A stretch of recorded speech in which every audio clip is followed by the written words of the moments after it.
the motion before us that we should refer the entirety of the saga to our ethics, code of conduct, and public petitions to revert back to us. But let me just read this for the record.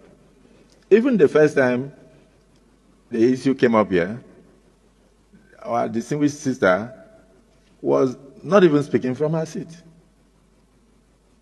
And that was when we tried to call her to order. I think part of the problem is when people come from court-declared senators, they miss the orientation.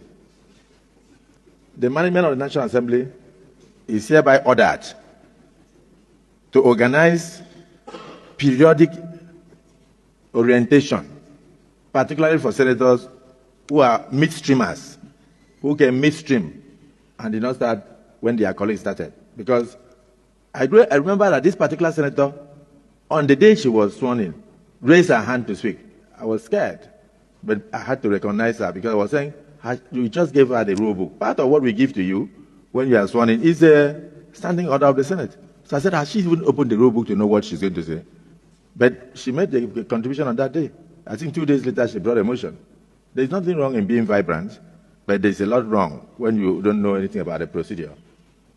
You can't be a reverend father and go and start the church service with communion. You must lay foundation. So let me refer you to section 66 of our rule book. Section 66, subsection 1.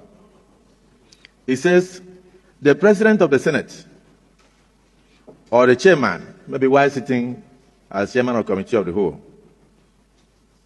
after having called the attention of the Senate or of the committee to the conduct of a senator who persists in irrelevance or tedious repetition, either of his own arguments or of the argument used by other senators in debate, may direct him to discontinue his speech.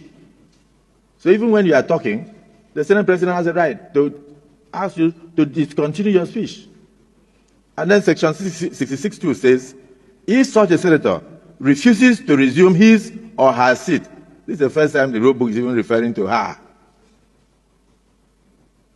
the President of the Senate, or in the case of sitting as chairman of committee of the whole, shall order such a senator whose conduct is grossly disorderly to withdraw immediately from the Senate during the remainder of that day's sitting.